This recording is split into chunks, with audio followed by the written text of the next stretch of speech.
This podcast is brought to you by North Carolina's electric cooperatives. This is NC Spin, an unrehearsed discussion on issues of interest to North Carolinians. Now, here is your moderator, Tom Campbell. Welcome. You've heard and read the spin the media and the politicians have put on the issues of the day.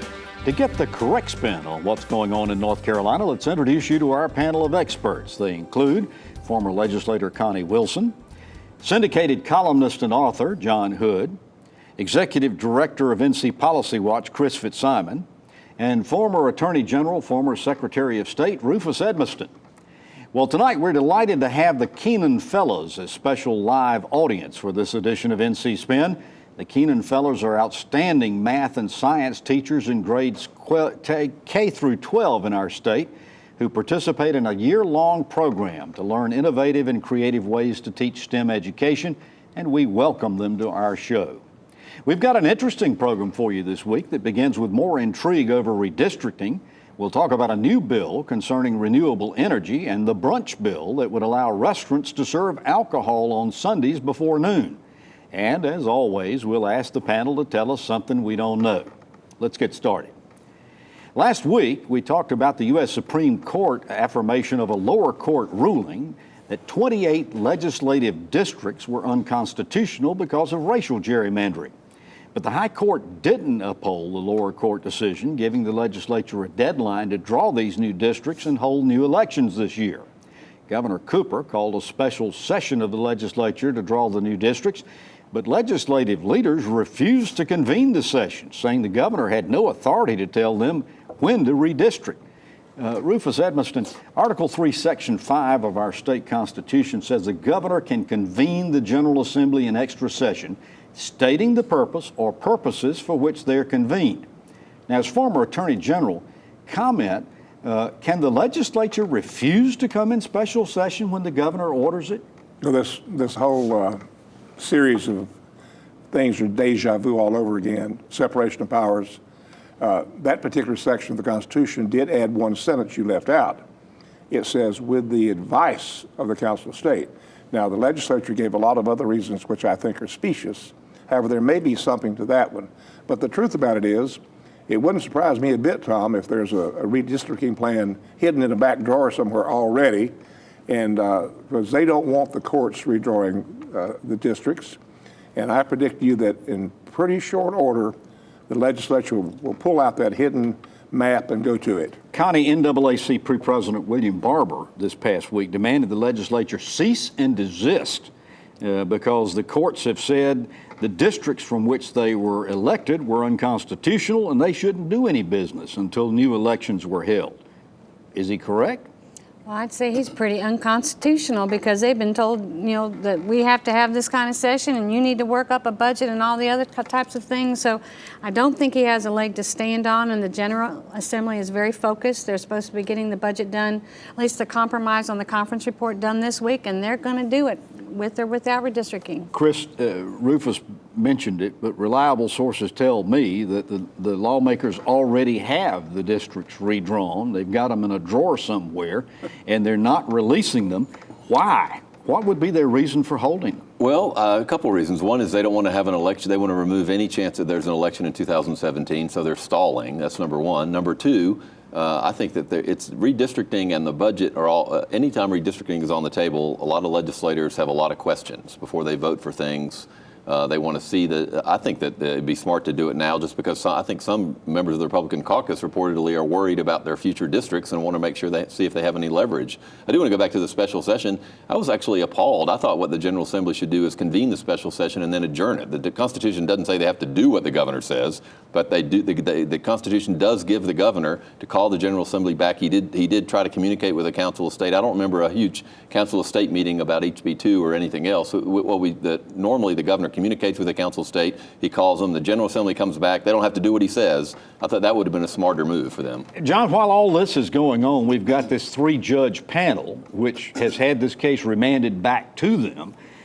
They say they want to move expeditiously in reviewing this case. Now, these are the same judges that demanded the new districts and new elections this year.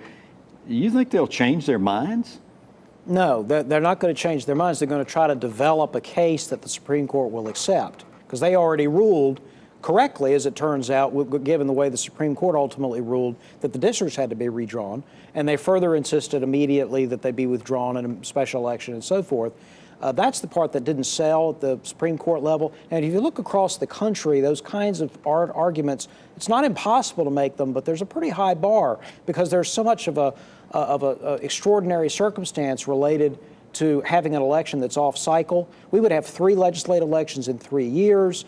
A lot of times districts get redrawn and then you hold an election at the next time. We've had several cases in North Carolina where there's been redistricting litigation. There's been maps that have been struck down. Other maps have been drawn quickly, but those typically unfolded in an election year. So you wanted to go ahead and get it done so you could have elections under the new maps that November. This is a different story. Now the new argument that Roy Cooper is saying is maybe they should have special elections in early 2018. That would mean you would have 2 elections in the same year for the same offices. But here's what's interesting about that. This will mean if we don't have new elections, and I actually don't know whether we should or not, but we'll have had the 2012, 14, 16, and 18 elections with unconstitutional districts. So think about that. So what this means is if you're in the majority in the General Assembly, you can pass some crazy unconstitutional districts, tie it up in the court, and tie it up in the court and be in power for 8 years anyway and never have to worry about it. Rufus, but just to be clear, we have had previous either congressional or legislative maps that proved to be unconstitutional, but people were elected anyway and they enacted a variety of policies. Well, Rufus, the NAACP and Reverend Barber have demonstrated in the past they are not afraid to institute lawsuits. If this legislature doesn't have special elections pretty soon, you think we're seeing another lawsuit? We're lawsuit? headed toward. And I'll point out, Tom, 30 years ago, when I was Attorney General, we were doing these same things, even under the Democrats. So there's nothing unusual about it. And it only leads to this conclusion that we have a state now that is run by the judicial department. Yeah, legislating from the bench. And we don't know from case to case what the judiciary is going to decide. So it makes it even harder to come up with It's worth pointing out districts. this was a unanimous decision of a Republican-controlled Supreme Court. This wasn't a close call. Not just this one was court, unanimous. 2 courts. Right, but this was a unanimous decision. It's also worth pointing out that in August, the Fourth Circuit said these districts are unconstitutional, but we think it's too close to the 2018 election, so go ahead and have the 2018 election. Well, it means we need to have a nonpartisan election commission. We've said that 1,000 times, and I won't back off. Connie, let's play this thing out. For the sake of argument, let's assume that we're going to hold new elections in November of this year. All right. So what's got to happen? New districts have got to be presented and approved. Then there's got to be a filing period for candidates. Then you got to have primary elections, and then a general election, assuming it regular time in November. Is there any way conceivable this could take place in that time frame? Almost impossible. And then you have an election board that has not been appointed because the election and ethics board has been contested in court. So there's not even a board in place to work on that side of it. This is So part it'd of be the almost problem. impossible. I was going to mention that about the 3-judge panel. Part of their problem, they want to act quickly, obviously.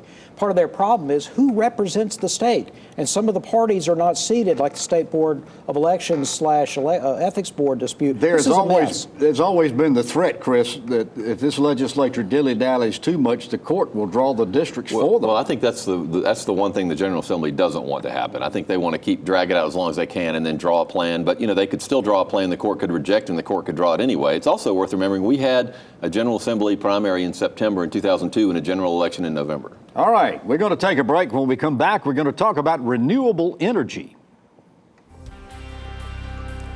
NC Spin will return after these messages.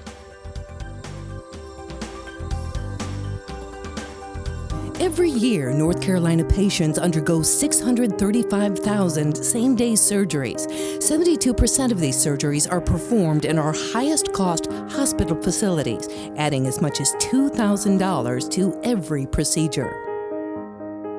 The state's outdated Certificate of Need law prevents competition from lower-cost, higher-quality same-day surgery centers, inflating healthcare costs and limiting patient choice.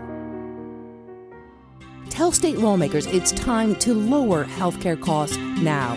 It's time to make a simple fix to an outdated law, increasing patient choice and lowering healthcare costs now.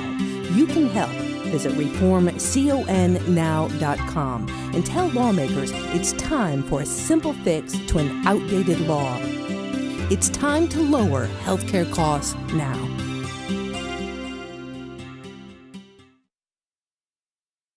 North Carolina has over 300,000 government retirees who depend on their pension. Since the 2008 recession, retirees have seen little or no cost of living increase, while inflation has increased more than 14%. Investing in our retirees is good for the economy. Every pension dollar generates more than $2 for your local economy. Tell your local and state elected official it's time to take care of our retirees and fund a cost of living increase. Learn more at ncrgea.com.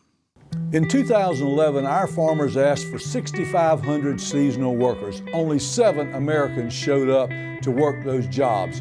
Immigrant farm workers aren't stealing American jobs. To say otherwise ignores the facts. When farmers don't have enough skilled workers, crops go unharvested and farmers lose money. Consumers face fewer choices and higher prices. This is not acceptable. Tell Congress it's time to fix our broken immigration system. Our state has more than 300,000 with no options for health insurance. 63% are in working families, one illness away from disaster. Let's create a North Carolina solution for covering the uninsured. To learn more, visit careforcarolina.com. We now return to NC Spin. Our state has been a leader in renewable energy, allowing tax advantages for solar installations. A federal law requires that public utility companies must buy the energy generated from these installations. But a bill working its way through the legislature could modify the amount and how much utility companies pay. HB 589 would modify current law and allow utility companies to pay market rates. Those rates would then be passed along to consumers. Sponsors of the new legislation say it could save consumers as much as $850 million over the next 10 years. Connie, this bill has an unusual list of advocates ranging from the Conservative Americans for Prosperity to the Environmental Defense Fund and Governor Cooper. Now, these groups are normally at opposite sides of issues. Why are they so enthusiastic about HB 589? This bill was a long time coming. For months and months, a stakeholders group met with all the folk that you mentioned and almost came up with a compromise. The group got smaller. Legislators kept beating on people saying come up with a compromise. It's something that everybody doesn't love everything in it, but they all got something they needed out of it. And I guess that's the perfect political situation where you have Duke Energy that has more flexibility with contracts. You have the consumer who's saving money on their utility bills. And then you have the solar energy industry that's now able to, instead of having to sell their products and somebody has to pay them up front, they can actually lease it. So there's now that leasing arrangement. So there's a lot more flexibility Chris, there for help them. us understand what this bill does and doesn't do. Is it related just to solar energy, by the way? Well, it does a million things, but I do want to comment on the process. Well, this whole stakeholder process, I still think that this bill was rushed. I think that we need to take a lot of time and make sure we know everything it does. Everybody wasn't in the room. The majority of the General Assembly has never heard it. It does, Connie mentioned some of the things. Interestingly, a couple interesting things to me, it does allow people for the first time to lease solar panels or have consumer solar roofs, but it doesn't allow people that have rental properties to have solar energy, for example. So it gives and takes away, it changes tax credits to rebates. There's dozens of provisions in this bill. I don't think many people are enthusiastic about it. I think most people got something out of it. John, North Carolina has 60% of the solar and alternative energy contracts in the nation. Right. That's more than 46 other states combined. Why is North Carolina so attractive? Well, it has nothing to do with the amount of sun. It's not, this is strictly a question of policy. What the heart of this bill has to do with states implementing a federal law from decades ago called PURPA. And part of what's going on here is North Carolina was exceedingly generous, actually ridiculously out of step in how it did contracts. It would give 15-year contracts for electric rates, and the electric rates would be much lower later on, but the solar energy producers would still be paid on the cost of electricity computed 10 or 15 years ago. So this changes the contracting period from 5 to 10 years instead of 15 years, and it changes how the costs of the renewable portfolio type standards are apportioned at households to reduce the costs. Rufus, Duke Energy just requested a 15% rate hike with the Utilities Commission. If this legislation is passed, Is it going to reduce the amount Duke is justified in raising rates, and will it help offset, will the savings help offset some of those rate increases? Well, first of all, when I was Attorney General, they always asked for double what they got. It's sort of like the insurance industry. And it should offset it. And I want to tell you why I think this thing passed. It dawned on legislators that both Republican and Democrats own facilities that produce solar and alternative energy, and that made a big difference. Well, let me ask you a question about this, because I know there's been a lot of discussion about either eliminating or reducing the tax credits, and we gave pretty generous tax credits. We were headlong trying to almost snuff it out, it looked to me like. Well, where does that stand now? Credits are going to sunset. They're going to sunset. Yeah. But the argument is there are aspects of this bill that would help the industry. Again, North Carolina's solar industry was purely a creation of favorable government policy. Now, you can be in favor of the favorable government policy, but that's the sole reason why it is so large, is because of massive subsidies. So, Chris, is it going to pass? I think there's a good chance it'll pass. I think the one concern is I'm not sure all the folks in the Senate are comfortable with knowing what everything it does. I mean, it's going to take a sales job. I think there's a good chance it's going to pass. And I think now that we're looking toward the end of session, that bill may also be a vehicle to add some other things to it. Well, when we come back, we're going to talk about alcohol for brunch Sundays. NC Spin will return after these messages.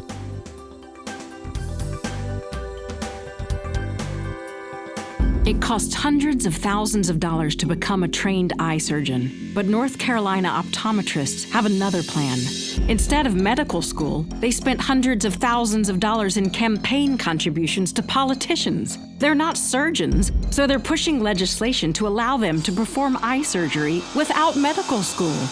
90% of North Carolina voters disagree, but lawmakers still need to hear from you. Call your state senator and tell them to stop HB 36 now. The healthcare landscape is filled with questions and uncertainties of changes that are coming. In these times of change, there's one thing you can trust. You can trust your family physician to work for you, not only in treating sickness and disease, but also your overall health. Regardless of how healthcare might change, the men and women of the North Carolina Academy of Family Physicians pledge to work upholding your trust. Family physicians, your trusted healthcare advisors. I am Kathy Merritt, and I have worked at Cherry Hospital, a state-run psychiatric facility, for 27 years. Like 1 in 3 state employees, I still earn less than $31,000 a year because we haven't had a decent pay raise in years. When I started at 20 years old, that was a wonderful thing to have a state job. That's not the case anymore. And I love the job that I do. I just can't make it on what I do. It's not right. I work very hard. I love what I do, but it's difficult when you're not getting paid for what you do. You can't raise 2 kids on the salary that I had and not work another job and not apply for food stamps and not apply for medical benefits for your children. Tell your legislators to support a pay increase for state employees. Learn more at scenic.org.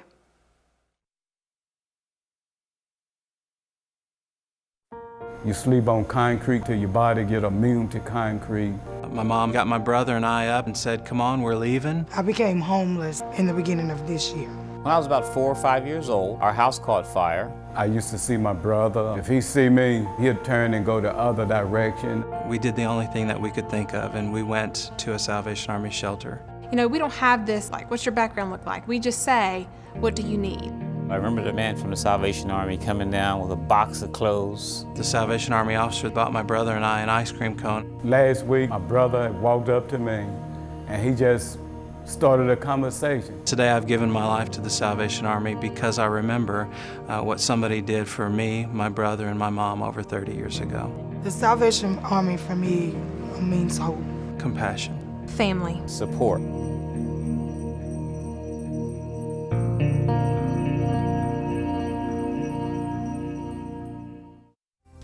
We now return to NC Spin. There have been several issues relating to alcohol under consideration in this year's session of the legislature, including a move to lift the cap on the amount of craft beer that can be produced, expanding the amounts of distilled alcohol that can be sold in the distilleries, And the latest is a bill that would allow restaurants to sell alcohol on Sunday mornings. John, I want to discuss these issues in a little bit more detail, but you wrote a column recently saying the state shouldn't be in the business of controlling alcohol. Explain yourself. Well, it's not because I would ever benefit from alcohol deregulation, because I don't drink. I don't believe in drinking. My family has been buffeted. Many family members have been hurt by alcoholism or killed by alcoholism, so my feelings on this matter are very strong. Nevertheless, government's job is not to carry out my value preferences or your value preferences. It's to protect people's rights to make their own decisions. And if you want to buy alcohol at 11 a.m. on Sunday or 10 a.m. on Sunday, it's none of my business. Now, if you go out on the road and you drive while drinking, we can go after you. If you do other things that violate other people's property or rights or life, let's take care of it. Let me just interrupt you a second. When you say the state shouldn't be in this business, does it mean that you are not in favor of them regulating such things as how old a person should be? Of course, I'm talking about adults, not children. That's regulation of alcohol. Just like with any other activity. All right, so Connie, this bill's going to leave it up to the counties to decide whether they want to do it or not. Is that the right way to do it, or should we have a statewide policy? It has an opt-in feature to it, so you have some counties that are still dry. Obviously, they wouldn't have it. You have some counties that do have liquor by the drink that they've approved, but maybe the local county ABC board won't approve it. Deacon Edmisten, the preachers, among others, are really up in arms about this bill, saying, why in the world can't people at least wait until the benediction is over before we start selling alcohol? How do you respond to that? Well, because they don't know that a lot of the good church-going people hide their liquor under the sink. And I've always laughed at hypocrisy. And it doesn't make, I'm with John on that. However, it's not going to get uncontrolled because local ABC boards, people love to be on them. And we're always going to have control because they love to go on those trips. So the bill, Chris, not only allows restaurants to serve alcohol, like your mimosa for Sunday brunch or whatever like that, it goes further and says, well, if we're going to let the restaurants do this, we might as well let the grocery stores and the convenience stores and everybody else sell alcohol. I'm embarrassed to say that I agree with John on this as well. Why in the world? What you been it doesn't make it is ludicrous to say that you can't you could have a Bloody Mary at 10 o'clock, but if you were just happened to be doing your grocery shopping on Sunday at 8 o'clock in the morning, you wanted to buy wine for the next weekend, or you can't do that at a grocery store. This is vestiges of a time gone by, but there are it won't be easy. There are still a significant part of our population and our General Assembly and the religious community that believe Sunday ought to be sacred. It's not going to be easy. Connie, is this going to get by? I think it will be a closer vote than some other votes that are out there, but I do believe it will pass. We're going to take a break. When we come back, we're going to ask the panel to tell us something we don't know. NC Spin is brought to you in part by the North Carolina Farm Bureau. The Farm Bureau and Agriculture. We keep North Carolina growing. Year after year, fish populations shrink. Fishermen are struggling and outdated laws make the problem worse. But now, North Carolina legislators have a tremendous opportunity to grow our entire fishing economy, creating nearly 1,500 jobs and $1 billion in economic impact. House Bill 867 will revitalize our entire fishing economy. Tell your legislator to support our coastal fisheries and House Bill 867. Go to www.ncsoundeconomy.com to find out more. Paid for by NC Sound Economy. North Carolina has over 300,000 government retirees who depend on their pension. Since the 2008 recession, retirees have seen little or no cost of living increase, while inflation has increased more than 14%. Investing in our retirees is good for the economy. Every pension dollar generates more than $2 for your local economy. Tell your local and state elected official it's time to take care of our retirees and fund a cost of living increase. Learn more at ncrgea.com.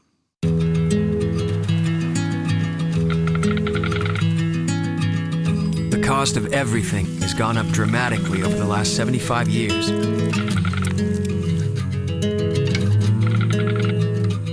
With one exception, keeping electricity affordable. That's the power of your co-op membership. Learn more at togetherwesave.com. North Carolina's Touchstone Energy Cooperatives, looking out for you. Many of the 300,000 uninsured in our state are volunteer firefighters, farmers, fishermen, and small business owners. Let's create a North Carolina solution for covering the uninsured. To learn more, visit careforcarolina.com. I am Kathy Merritt, and I have worked at Cherry Hospital, a state-run psychiatric facility, for 27 years. Like 1 in 3 state employees, I still earn less than $31,000 a year because we haven't had a decent pay raise in years. When I started at 20 years old, that was a wonderful thing to have a state job. That's not the case anymore. And I love the job that I do. I just can't make it on what I do. It's not right.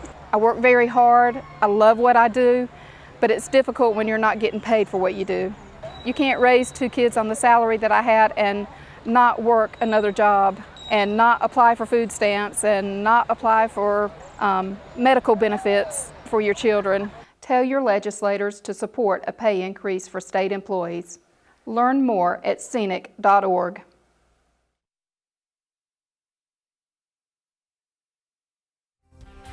We now return to NC Spin. All right, this is the time of the show you tell me is your favorite each week when we ask the panel to tell us something we don't know. Deacon Edmisten, I'll start with you. Hard to believe, but 45 years ago this year, there was a thing called Watergate. And we are having a lot of vibrations about things that happened then. And North Carolina had a great deal to do with that with Senator Sam Ervin, a lot of North Carolinians, and it is a banner year for an older man like me. You do count yourself old now. All right, Chris Fitzsimon, tell us something we don't know. One of the issues that was in dispute between the House and Senate budgets is what to do with our state retirees.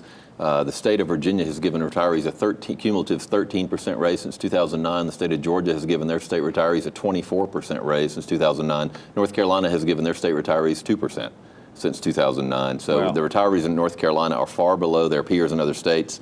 I think it's ridiculous. John Hood, tell us something we don't know. Whenever the next legislative elections are, we're not exactly sure when the midterm is, it's important to keep in mind that the president, whoever the party is in the White House, typically loses seats in North Carolina legislature. The average loss in modern times for the party in power in the White House and the legislature of North Carolina has been about 9 to 11 seats. Wow. So that would be a reasonable sort of Expectation. spread. Yeah. Connie Wilson, tell us something we don't know.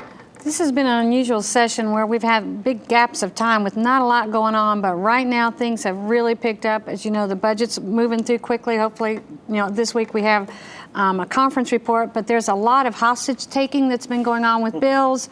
So there's committees that are double booked, lots of bills coming up. They go in looking one way, come out totally different. It's crazy. Well, you've heard our spin on the issues of the day. To stay informed all during the week, give your feedback, and read my weekly column, be sure to visit our website, ncspin.com, or catch NC Spin on Facebook.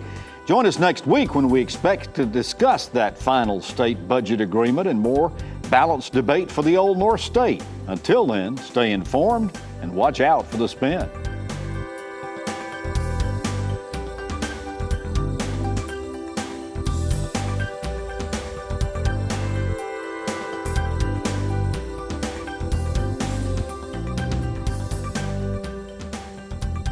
Join us next week and get the spin on issues facing our state.